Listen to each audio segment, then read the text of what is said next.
दरवाजे पर लिखा था आपका मन गंदा है। यदि आपका मन गंदा है, आपने पाप करा हो, छल करा हो, कपट करा हो, बेईमानी करी हो, प्रपंच करा हो, चाहे आप कितने भी गंदे हो, तो मंदिर जरूर जाइए।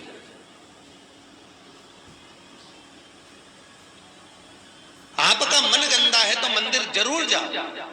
लोग कहते हैं मैं गंदा हूं, मेरा मन गंदा है तो मंदिर जाने का नहीं करता। मन गंदा हो, आप काम लोभ विषय वासना आसक्ति तृष्णा में कितने भी समाहित हो गए हो, तो भी मंदिर जरूर जाओ। तो एक बैनर पर, एक प्लेट पर ऐसा लिखा हुआ था कि आपका मन अगर गंदा है तो मंदिर जरूर जाना। पर सोचने वाली बात है कि इसका मतलब क्या है। उसका केवल एक सार तत्व है कि जब बच्चा कीचड़ में गिरता है, जब बच्चा गंदगी में पड़ता है, जब बच्चे के कपड़े गंदे हो जाते हैं, शरीर गंदा हो जाता है, तो उसको पड़ोसन नहीं संवारती, उसको कोई रिश्तेदार नहीं उठाता, उसको कोई पड़ोसी गोद में नहीं लेता। उसको अगर गोद में कोई लेता है तो या तो माँ लेगी या बाप लेगा, उसका पिता, उसकी माता। उसी तरह आप यदि मन गंदा भी हो गया तो मंदिर जरूर जाना, क्योंकि वो जगत का बाप आपको गले जरूर लगाएगा, ये पक्का है। वो जगत की माँ, जगत का बाप आपको हृदय से अवश्य लगाएगा। क्योंकि चाहे कितने भी गंदे काम, लोभ विषय आसना वासना आसक्ति तृष्णा जितने भी तुम समाहित हो गए चले गया।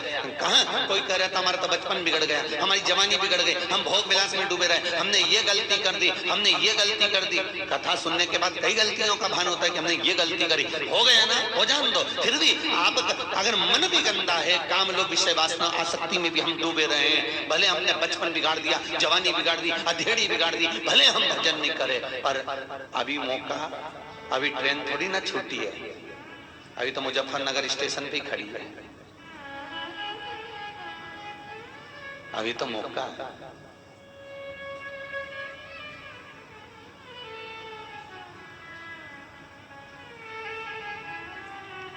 अच्छा ईमानदारी से बोलो, स्टेशन पर उतरते समय आप स्वयं पहले उतरते हो कि सामान पहले उतारते हो? जम के बोलो। सामान उतारते हो, पहले पूरा सामान बाहर, फिर अपन। कितनी ज्ञान की बातें हैं कि मंजिल पर पहुंचना है और मंजिल का स्टेशन आ चुका है, सबसे पहले आपने सामान बाहर फेंका, उसके बाद आप उतरे हो। बस यही भागवत का सार तत्व है कि काम लोभ विषय वासना को मरने से पहले बाहर फेंक दो, उसके बाद मंजिल तक पहुंच ही जाओगे। स्टेशन पर उतर ही ना, सब फेंक दीजिए, आसक्तियों की परिपूर्णता को निपटा दीजिए। लो एक बेग है, सारे काम का बेग, लोभ का बेग, विषय का बेग, वासना का बेग, तृष्णा का बेग, ये बहुत सारे बेग हैं साहब। ये सामान ही तो सबसे भारी है, नहीं तो व्यक्ति तो यूं ही अच्छे से चले जा। यात्रा कोई बेकार, यहाँ कोई परेशानी क्या तुमको? अरे बोलो तो सही, मैं कोई कष्ट हो रहा हो तो बताओ, बस बंदर ही परेशान कर रहा है, बाकी के कोई परेशानी हो तो बताओ।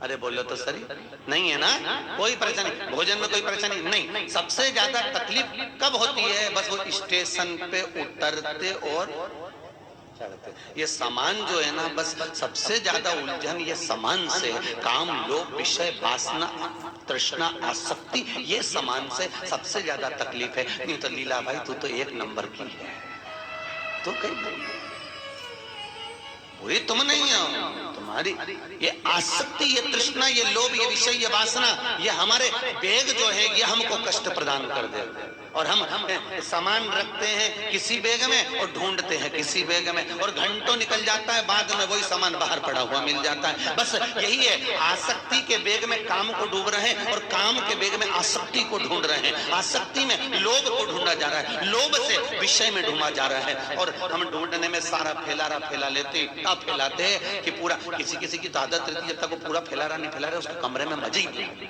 आना।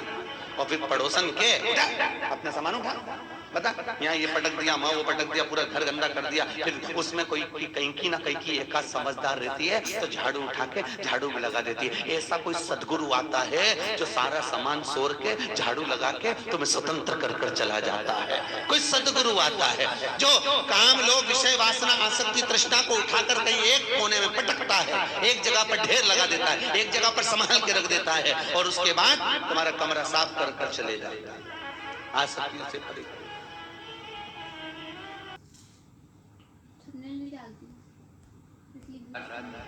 राजा बलि के दरवाजे पर वामन भगवान 3 पग भूमि मांगने के लिए खड़े।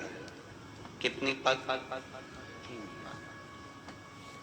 भाग्य देखना कितना किस्मत वाला है। कौन? राजा बलि। उसके भाग्य के बराबर दुनिया में किसी का भाग्य नहीं हो सकता साहब।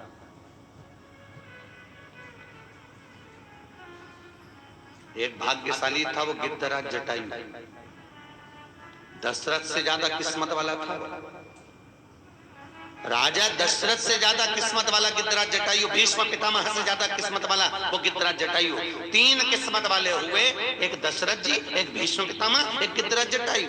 ये 3 किस्मत वाले। इनको किस्मत वाला क्यों कहा गया? क्योंकि दशरथ जी के घर में राम जन्मे, भीष्म पितामह ने भगवान कृष्ण का बचपन से लेकर जवानी तक का दर्शन करा, और गिद्धराज जटायु जिसने प्राण त्यागे तो राम की गोद में त्यागा। इन तीनों में सबसे ज्यादा प्रबल किस्मत वाला है तो गिद्धराज जटायु है। क्यों? क्योंकि दशरथ जी के घर में राम जन्मे और दशरथ जी के जब प्राण छूटे तब राम सामने नहीं, राम सामने नहीं। भीष्म पितामह जिसने भगवान कृष्ण का बचपन से लेकर जवानी तक का दर्शन किया, पर जब प्राणों को त्यागा तो कृष्ण सामने नहीं थे। पर गिद्धराज जटायु जिसने जीवन भर मांस खाया, पर जब प्राणों को त्यागा तो राम को सामने पाया। बस ऐसा ही हमारा जीवन हो। बचपन गया जाने दो, जवानी गई जाने दो, अधेड़ी गई जाने दो, पर बुढ़ापा मत बिगड़ने देना। बुढ़ापा आता है तो गवर्नमेंट भी रिटायर कर देता है, जाओ रे अब तो जिंदगी संभालो। गवर्नमेंट भी रिटायर कर देती है। क्या कहती है? अभी तक तुमने जो कमाया वो परिवार के लिए, अभी तक तुमने जो किया वो तुम्हारे परिवार के लिए, अभी तक जो तुमने किया वो तुम्हारे कुटुंब के लिए। अब 60 के हो गए, 40 वर्ष तुम्हारे पास में दे रहे हैं, आधे से ज्यादा उम्र तुम्हारी खप गई, केवल 40 वर्ष। जाओ अब थोड़ा जाकर भगवान का भजन करना। अभी तक परिवार के लिए करा, अब अपने आत्म कल्याण के लिए करना। तो गवर्नमेंट भी रिटायर कर देती है, चले जाओ अब जाओ। और कई लोग ऐसे होते हैं कि रिटायरमेंट मिलने के बाद में भी दूसरी जॉब ढूंढते हैं। कई ऐसे होते हैं जो दूसरी जॉब ढूंढते हैं। हमारे यहाँ 2 बहन बैठी हुई है, उपाध्याय बहन और एक पूर्व बहन, दोनों। एक कह रही थी गुरुजी हमारे पति को डॉक्टरी से फुर्सत नहीं, हम कहते चलो। दूसरी बोली हमारे पति को नेतागिरी से फुर्सत नहीं, हम कहते चलो। अब सुने नहीं तो कहा कर। आप ऐसी कृपा करो ना गुरुजी, एक बार वो आए। हमारा तो निवेदन हर पल हर घड़ी हर क्षण, हम तो कल्लू जी महाराज से, सुखदेव जी महाराज से, ठाकुर जी से ये विनती करते हैं कि आप ऐसी जीवन भर अखंड सौभाग्य में रहो और जोड़े से कथा सुनते रहो। हम तो यही वर प्रदान करते हैं आपका जीवन। पर एक बात है, सत्य कहूं ईमानदारी से, वो भले डॉक्टरी कर रहे हो, भले वो नेतागिरी कर रहे हो, पर उनका मन कितना पवित्र होगा जो आप दोनों को यहाँ कथा में भेज दिए हैं। ये सोचिए आप, उनका मन कितना पवित्र होगा, उनका विश्वास, उनकी दृढ़ता कितनी प्रखर होगी जो अपनी धर्म पत्नियों को, कई पति लोग आ गए, कई पत्नियां आ गई, नहीं आ पाया कोई, होता है। पर ये तो सोचो कि भाव कितना शुद्ध हो, निर्मल है।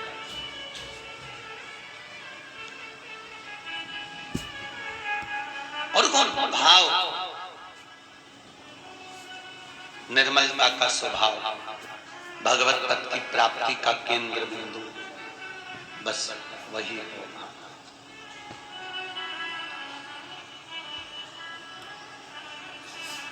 भगवत तत्व की शरणागति का जो भाव है वो भक्ति का प्रतिबिंब है।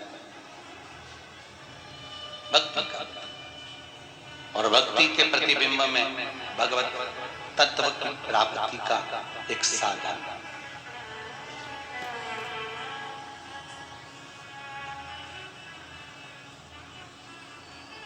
तो कहना माना के मैं पतित बहुत हूँ,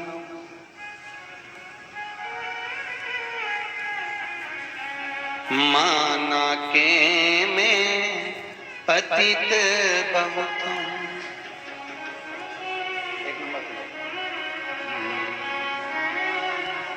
राधे हरि पतित पावन तेरो अलग ले,